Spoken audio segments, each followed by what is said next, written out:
Здраво на сите и добре дојдовте на мојот канал. Гледам дека полека ми станува традиција да после секој сајам на книгата снимам едно видео и споделам со вас што сум купил, иако не купувам многу книги обично на сајам, или можеби што сум добил како подарок, со идеја дека можеби некој ќе се инспирира да прочита некој од тие книги, можеби ќе ви се видат интересни, затоа што јас не сум ги прочитал овие книги што ги купив и ги добив. Или можеби некој од вас прочитал некој од овие книги, па ќе сака да искоментира, да сподели мислење и впечаток. Одам на сајам секоја година, одам по последниве години, одам со идеја да се прошетам, можеби да најдам некој помал издавач што нема книжарница, па ќе ги најдам таму нивните книги. Обично тоа е филозофски дела или теорија, како и да е. Одам да се прошетам и да се видам со луѓе. Оваа година бев неколку пати, си поминав супер, се дружев со луѓе, така што да не должам многу, ќе ви кажам кои книги ги земав оваа година. Значи, вториот ден од сајмот бев да го примам признанието за промотор на читачка култура.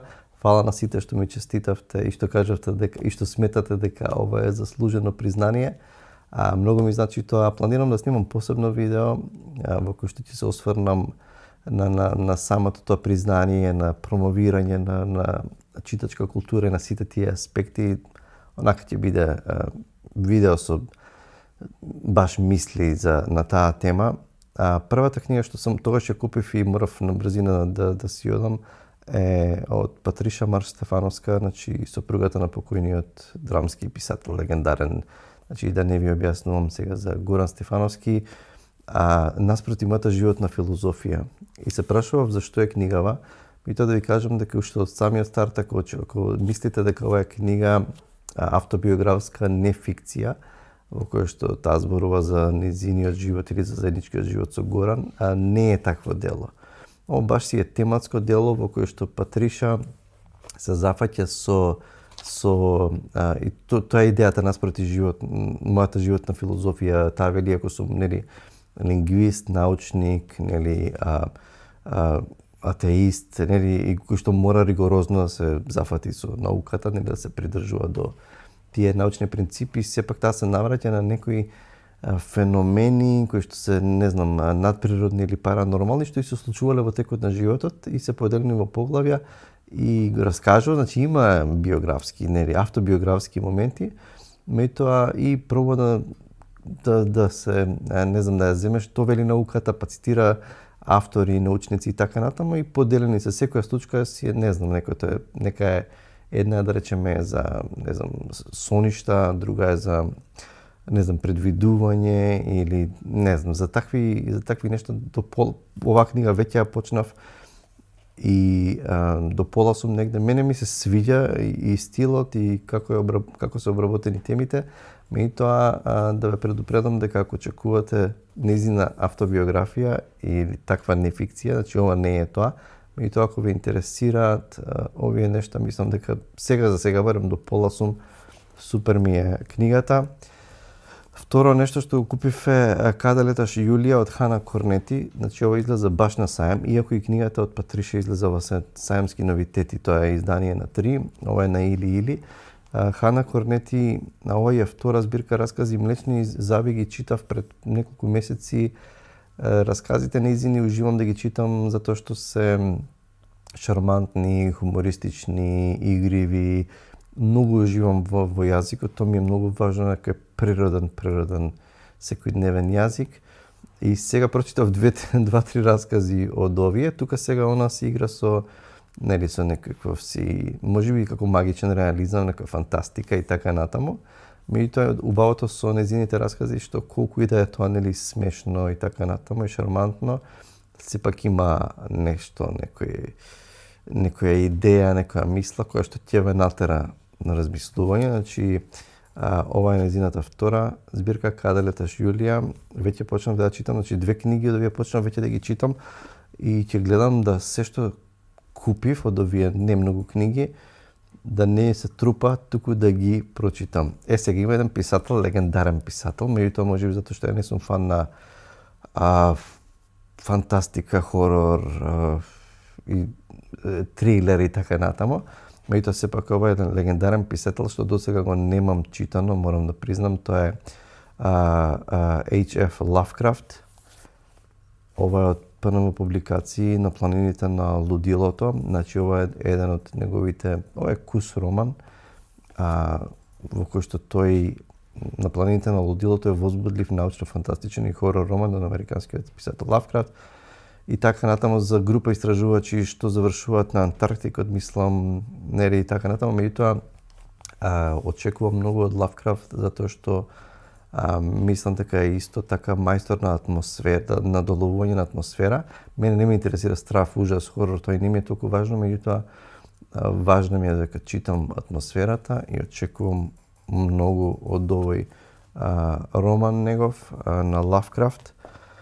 Ова е една интересна книга од издавачката куќа Илика што ја купив. Ова е теоретска книга, значи ова е збирка есеи на Ивана Хаджиевска, пишувана низ призма на историјата, социологијата, значи филмот и родовата димензија и така натаму. Значи ова е збирка есеи, меѓутоа ја купив, видете ја корицава и форматот се фантастични. Дури фонтот внатре е зелен.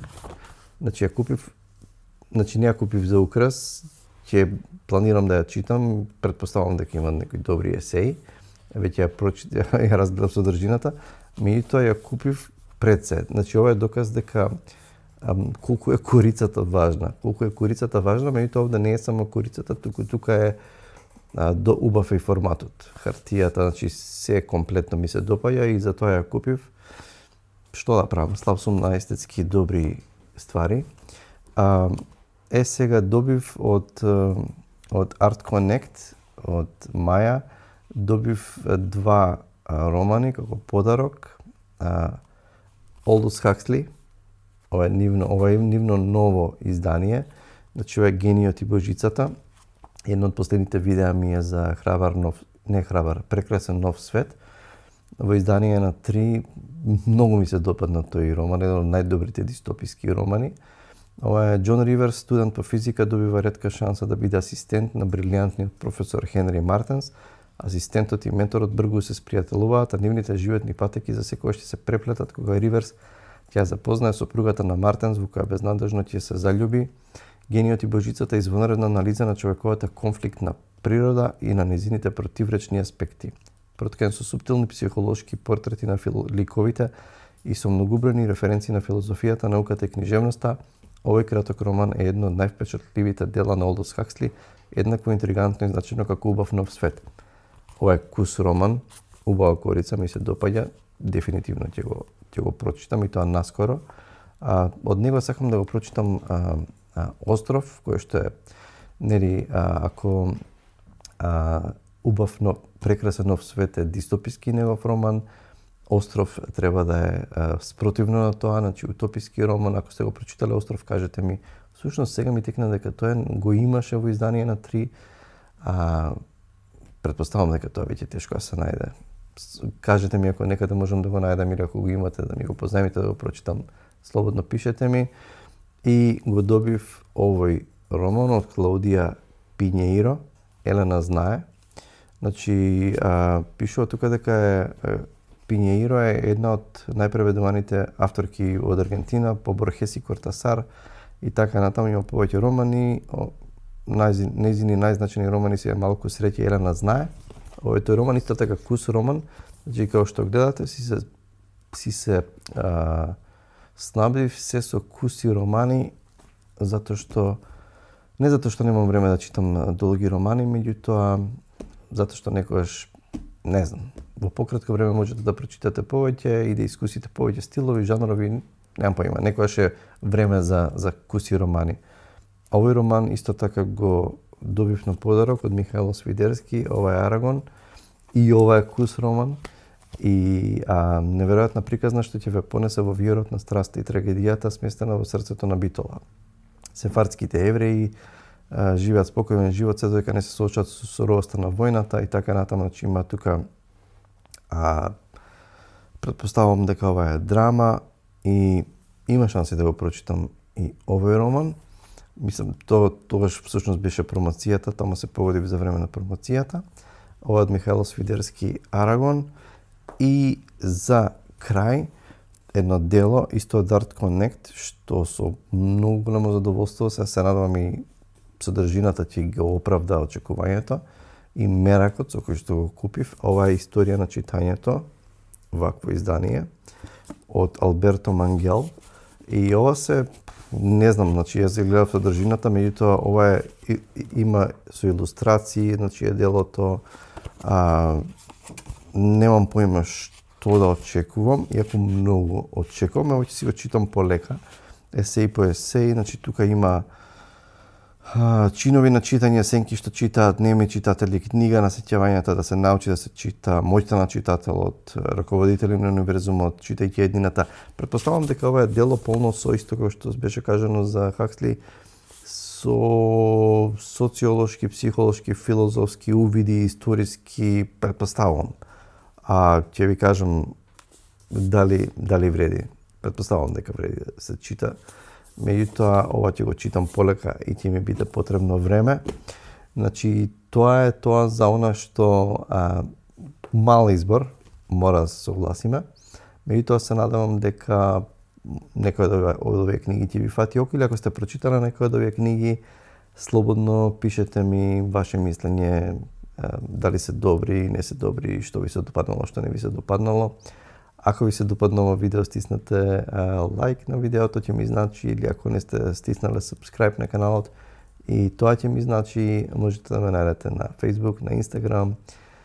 И тоа е тоа за ова видео, се надевам дека сте добри, чувајте се и се гледаме со наредното видео. Чао!